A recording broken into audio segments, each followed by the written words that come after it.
Saludo para todos los hermanos y amigos en el nombre glorioso del Señor Jesucristo. Nuevamente con ustedes, trayendo un mensaje de la palabra del Señor. Bien, el propósito de este mensaje, de este trabajo, es el de ayudar a las personas que están buscando de Dios y quieren saber de Dios. Queremos compartir nuestras experiencias con el Señor. Yo no hablo de esto porque haya estudiado en una universidad, o aunque fui profesor del Instituto Bíblico Pentecostal algunos años, pero eso no es lo que vale en este camino, ¿sabe? Esos estudios y todas esas cosas, eso trae sus beneficios y de pronto trae su provecho, pero eso en lo espiritual sobra, eso en lo espiritual sobra. Yo quiero recordarles a ustedes la vida del apóstol Pablo. Y el apóstol Pablo, antes de conocer a Jesús, óigame bien, el apóstol Pablo, antes de conocer a Jesús, él hacía alarde de sus estudios. Él había estudiado con los mejores profesores de la época y había incluso uno que era muy sobresaliente y hasta la Biblia realza de que era un hombre muy honorable, como era Gamaliel. Y Pablo hacía alarde de que ese Gamaliel, que era tan honorable dentro del pueblo, había sido su maestro y había sido su profesor. Sin embargo, cuando el apóstol Pablo tiene su encuentro con Cristo Jesús, cuando el apóstol Pablo tiene su encuentro con Dios, el apóstol Pablo cambia su vida, recibe un conocimiento que ya no es humano, ya es del cielo, aunque hoy muchos se ríen de eso, de que del cielo venga conocimiento, pero yo creo que del cielo es que viene el conocimiento de Dios. Bien, por eso los grandes hombres de Dios no fueron enseñados por seres humanos. ¿Quién le enseñó a Moisés? A ver, ¿quién le enseñó a Moisés? ¿Quién fue el profesor de Elías para que Elías fuera lo que fue? ¿Quién fue el que le enseñó a David a hacer lo que David sabía hacer? ¿Quién le enseñó a Sansón el secreto de servir a Dios?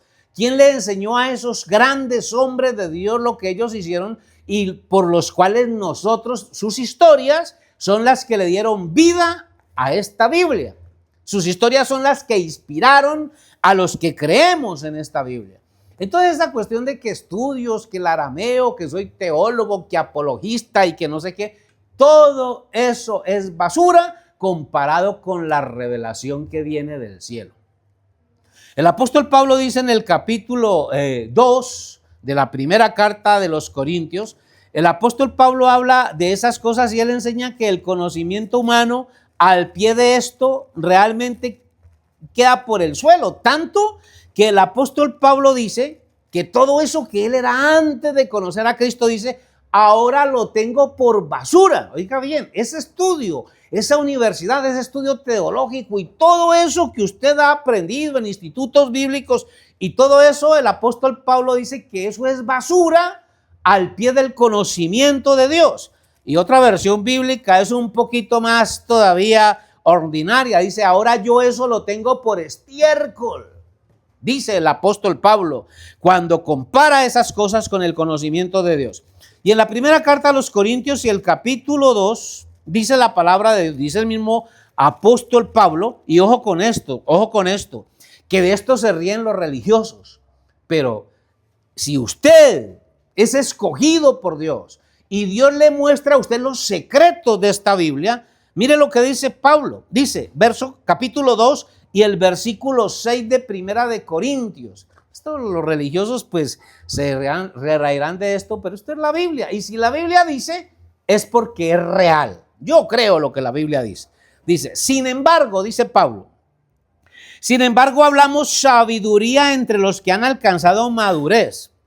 Y sabiduría no de este siglo, ni de los príncipes de este siglo que perecen. Pablo dice que la sabiduría que él tiene no viene ni de Gamaliel, ni del sacerdote de la época, ni de los eruditos de la época, sino que él dice que esta sabiduría viene de otra parte. Dice, mas hablamos sabiduría de Dios, en misterio, la sabiduría oculta, la cual Dios predestinó antes de los siglos para nuestra gloria. A mí me gustaría preguntarle a algunos maestros que salen en las redes y presumiendo de sus estudios y se saben la Biblia de memoria porque se la saben.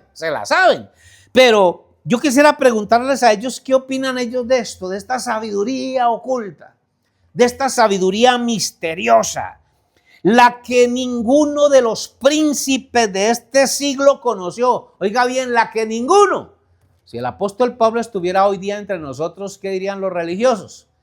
Que es un sábelo-todo, que es un presumido que cree que se las sabe todas. Pero sabía, desafió al mundo y hoy más de prácticamente media Biblia es del apóstol Pablo. Y qué cosa tan tremenda que a la gente sí le da miedo meterse con las cartas del apóstol Pablo. No las entienden, no las comprenden. ¿Por qué no las entienden? Pues porque se necesita del Espíritu de Dios. Sigamos leyendo este capítulo tremendo, capítulo 2 de Primera de Corintios. Voy por el versículo 8. La que ninguno de los príncipes de este siglo conoció, porque si la hubieran conocido, nunca habrían crucificado al Señor de gloria. Óigame bien, si Anás, si Caifás, si Herodes, si Pilato, que sabían de tantas cosas, hubieran sabido de esta sabiduría, nunca habrían crucificado al Señor de gloria. Por eso es que uno se pregunta si el Señor Jesús estuviera en este tiempo aquí entre nosotros en carne y hubiera nacido igualito que como nació allá de una virgen que la embarazó el Espíritu Santo y estuviera entre nosotros, yo me pregunto, estos religiosos de hoy que pelean por la Virgen y que hay que honrarla y que esto y que el Señor, yo me pregunto, si será que ustedes recibirían al Señor si estuviera hoy en forma humana otra vez. En estos días hablaba con un católico y hablábamos justamente de la Virgen y él me decía, a mí me gusta mucho lo que ustedes hacen, decía él. Me gusta cómo ustedes trabajan para que la gente cambie de vida y conozca de Dios, pero hay una cosita que a mí no me suena. ¿Ustedes por qué no creen en la Virgen?, me decía él. Y entonces yo le decía, ¿a usted quién le dijo que nosotros no creemos en la Virgen? ¿Cómo hace un creyente de la Biblia para no creer en la Virgen? Yo creo, óigame bien lo que les voy a decir, yo creo que la Virgen es bendita entre todas las mujeres.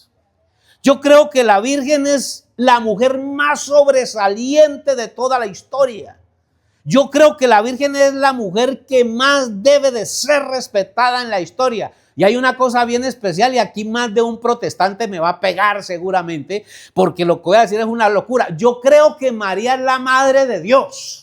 Porque la mayoría de protestantes dicen que no es posible que María sea la madre de Dios, porque Dios es el creador de todas las cosas. Y entonces uno dice, bueno, entonces ¿cómo hacen para decir que Jesucristo es Dios? Si Jesucristo es Dios y nació de la Virgen María, María es la madre de Dios. Es la madre de Dios manifestado en carne. Es la madre de Dios manifestado en carne. Ella no es la mamá del Espíritu Santo, porque el Espíritu Santo es la esencia de Dios. El Espíritu Santo fue el que la embarazó a ella, pero sí es la madre de Dios manifestado en carne, porque la Biblia dice que Jesucristo es Dios manifestado en carne. ¿Cómo haría usted entonces para interpretar Isaías capítulo 9 y el versículo 6? Porque un niño nos ha nacido. ¿De dónde va a nacer ese niño? Pues del vientre de la Virgen María. ¿Y ese niño quién es? Se llamará su nombre admirable, el niño. Consejero, el niño. Dios fuerte, ¿quién? El niño. ¿De dónde salió ese niño? A ver, ese Dios fuerte, ¿de dónde salió? Pues del vientre de María. María es la madre de Dios, gústele a usted o no le guste. Sin contradicción, Primera de Timoteo capítulo 3, versículo 16. Y sin contradicción grande es el misterio de la piedad. Dios ha sido visto de los ángeles, justificado en el Espíritu, manifestado en carne. Dios ha sido manifestado en carne. Dios. Y María es la madre de esa manifestación de Dios en carne. Ahora bien, ¿por qué es que nosotros no andamos con la imagen de ella para arriba y para abajo? Porque es que esa María que la gente adora y que honra, esa no es la madre de Jesucristo. Ese es un culto pagano que los romanos heredaron de los cananeos y que no lo pudieron erradicar, y entonces le pusieron a esa diosa María, que se llama en la Biblia Astarot, Acera o Diana de los Efesios. Usted la encuentra en la Biblia, esa diosa que los religiosos hoy adoran y que honran y que lloran y que pelean. Es Astarot, es Acera, es Diana de los Efesios. Es un culto que los romanos no pudieron erradicar de en medio de ellos, y como no lo pudieron erradicar, entonces la cosa más práctica es tomar a la diosa, ponerle María, y hoy en día la gente adora más, honra más, cree más en María que ni en el Señor Jesucristo. Entonces yo en esta María de los romanos no creo, pero en la María de la Biblia, por Dios, esa mujer es la más importante de todas las mujeres en la historia. El mismo ángel le dice a ella, bendita tú, esa María de la Biblia, bendita tú entre todas las mujeres. Ahora, ¿cómo hago yo para honrar a esa María de la Biblia? Pues que esa María de la Biblia nos dio un regalo. ¿Cuál fue el regalo que nos dio la María de la Biblia? Bendito el fruto de tu vientre. Ese fruto bendito que salió del vientre de María, ese es el regalo que ella nos dio. Y la mejor manera de honrar a una mamá es honrando a su hijo. Por eso cuando allá en el capítulo 2 de Juan, creo que es, se me olvida en este momentico, pero cuando las bodas de Caná, todos fueron a molestar a María. Ya vea, María, se nos acabó el vino, ¿qué hacemos? ¿Y qué le dijo María? ¿Qué le dijo María? Le hizo el milagro, se metió ella entre eso y les mostró a Jesús y les dijo, vea, hagan todo, óigame bien, hagan todo lo que Él les diga. Y eso es lo que hago yo. Hago todo lo que Jesús me dice. Creo todo lo que Jesús me dice. ¿Y será que María se va a enojar conmigo por eso? ¿O usted cree que María está muy contenta con estos que llevan su imagen de aquí para allá y a Jesús lo escupen, lo hieren, lo lastiman, lo crucificaron, lo mataron, les importa un pepino su evangelio y su palabra? Entonces esa no es la manera. ¿Se da cuenta que hay una sabiduría más alta en todo esto? El tiempo se nos fue y esto es bastante profundo aquí, pero quiero dejar el versículo 9 antes de terminar. Antes bien, oiga bien, antes bien como está escrito, cosas que ojo no vio, ni oído oyó, ni han subido en corazón de hombre, son las que Dios ha preparado para los que le aman.